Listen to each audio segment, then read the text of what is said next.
The Jacksonville Jaguars have had one of the busiest off seasons in the NFL this year, with a brand new head coach in Urban Meyer, brand new management top to bottom. Of course, Mr. Sunshine back there, Trevor Lawrence, the #1 overall pick.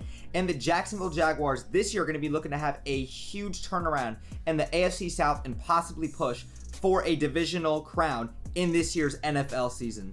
So I'm going to sit down and break down in this video my prediction for the 53-man roster for the Jacksonville Jaguars this year, and I'll briefly go over the practice squad as well. And before I continue on with the video, you guys see this 1993 inaugural hat. This was made by Duvault, a local business here in Jacksonville. If you guys want to go check them out, I did an interview with them. Please go show them some love. I'm going to link to that right there for you guys. Now, because I will be covering a lot of content and a lot of players in this video, I'm going to swift through as best as I can and as fast as I can. So starting off with quarterbacks, I have the Jags having 2 quarterbacks on the active roster, which this entire section I will only talk about active roster.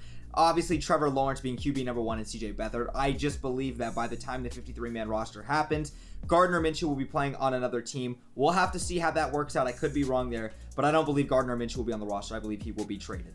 Moving on to running backs, I have the Jacksonville Jaguars having James Robinson, Travis Etienne, and Carlos Hyde, who we signed from free agency. And then kind of moving into fullback, I have the Jags only doing 1 fullback, which is going to be Devine Ezigbo, if that's how you pronounce his name. He's been on the roster before. He's actually had a couple solid carries from what I've seen before, but nothing crazy there. I mean, obviously James Robinson having a phenomenal year last year, Travis Etienne being a first-round pick this year, and then Carlos Hyde actually making a return back to Jacksonville after he had a little stint a couple years ago with the Jags and then went on to Houston and played well, and then now he's back in Jacksonville on that 2-year, $6 million deals.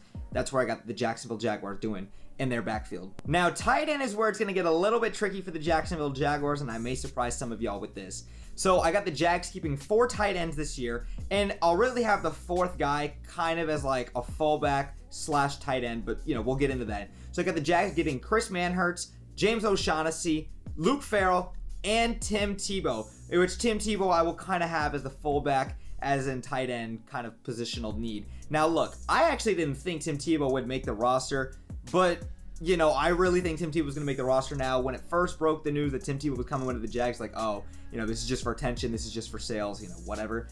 I've heard a lot of good things coming out. I'm going to have to see how he plays in preseason, but I'm excited for Tim Tebow, and those numbers in sales will continue to market if Tim Tebow makes the roster, which I'm actually thinking he's going to make the. Now, wide receivers where it's going to get a little bit tricky too, because the Jags I'm going to have making 6 wide receivers on the cut, even though there's technically 7, but I'll get into that in 1 second. So I have the Jags keeping DJ Chark, Laviska Shenault, Marvin Jones Jr., Colin Johnson, which those 4 I believe are an absolute lock no matter what. Then number 5 being Jalen Camp, rookie out of Georgia Tech, and then number 6 being Philip Dorsett, who we signed in free agency as well. The 7th guy is going to be Jamal Agnew, who we got from the Detroit Lions. Obviously, Darrell Bevell, the offensive coordinator here in Jacksonville, coming over from Detroit as well. That fit makes sense alongside Marvin Jones Jr., but I'm not going to count Jamal Agnew as a receiver just because he's going to be a special teams kind of guy. Now, on to the offensive line. I've got Cam Robinson on that franchise tag, Andrew Norwell, Brandon Linder, AJ Cann, Jawan Taylor, Will Richardson Jr., Ben Barch,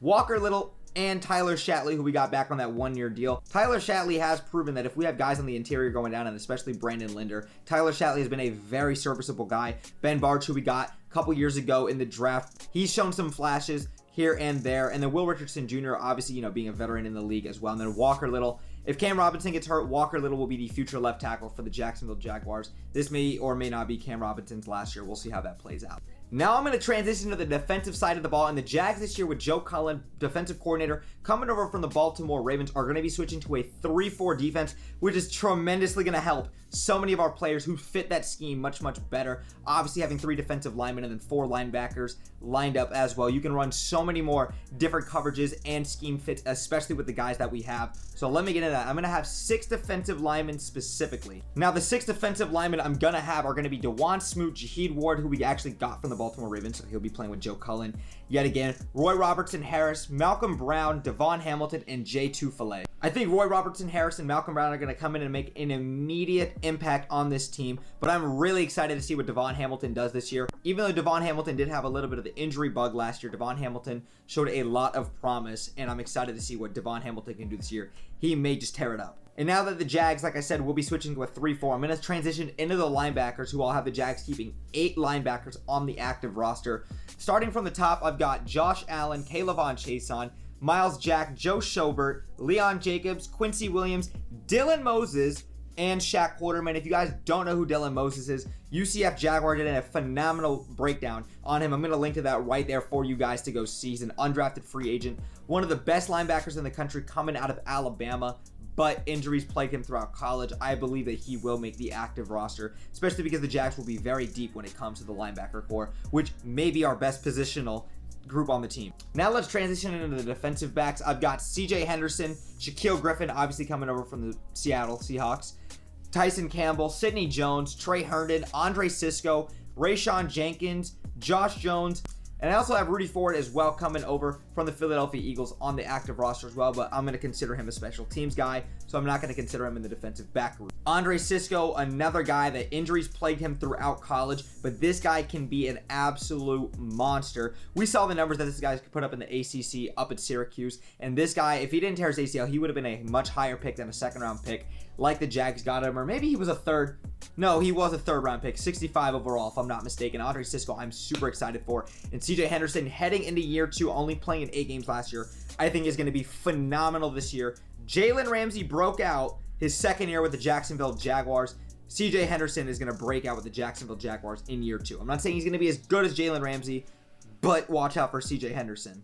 I'm sorry, I forgot to mention Gerard Wilson also making the defensive back group. Daniel Thomas did show a lot of promise, and I really wanted to put him on the active roster just because, you know, blocking that punt versus the LA Chargers, and then also he had a pick. I was at that Steelers game. He had a pick in the end zone as well, and then also he just had some nice plays last year. He's young, good guy out of Auburn. I think he's got some serious talent. When Gerard Wilson's out the door, and maybe he's out the door this year, but I doubt it, Daniel Thomas, I think, will be a very serviceable guy. And then the rest of the guys in the practice squad, they really don't need to be talked about much. And then kind of moving into the special teams group, like I said, I've got Jamal Agnew, return specialist, Rudy Ford, as I just alluded to, Ross Madsick, our long snapper last year, doesn't really matter. He's there just to snap the ball along. And then Logan Cook as well, being the punter, phenomenal punter actually last year. And then Josh Lambo as well. Now that's it for me for this video, you guys. Thank you guys so much for watching. Now let me know, what were your guys' reaction to my prediction for the 53-man roster? And of course, after training camp's over and before the preseason and regular season starts, of course, I'll go down and do a breakdown of when the Jags do a 53-man roster cut and, of course, their practice squad as well. But I just wanted to come out here and give my prediction on it this year specifically. But that's it for this video. If you guys are diehard Jags fans, like, share, and subscribe down below for more Jaguars content. I'm going to be flying out to Houston week 1 to go vlog and go see Trevor Lawrence and Urban Meyer's NFL debut. And of course, I've got season tickets this year. How could I possibly miss this season? And as I said, make sure you guys go check out Duvault as well, local business here in Jacksonville. But that's it for me this video, Jags Nation. I'll catch you guys next time. I'm out, boys. Peace.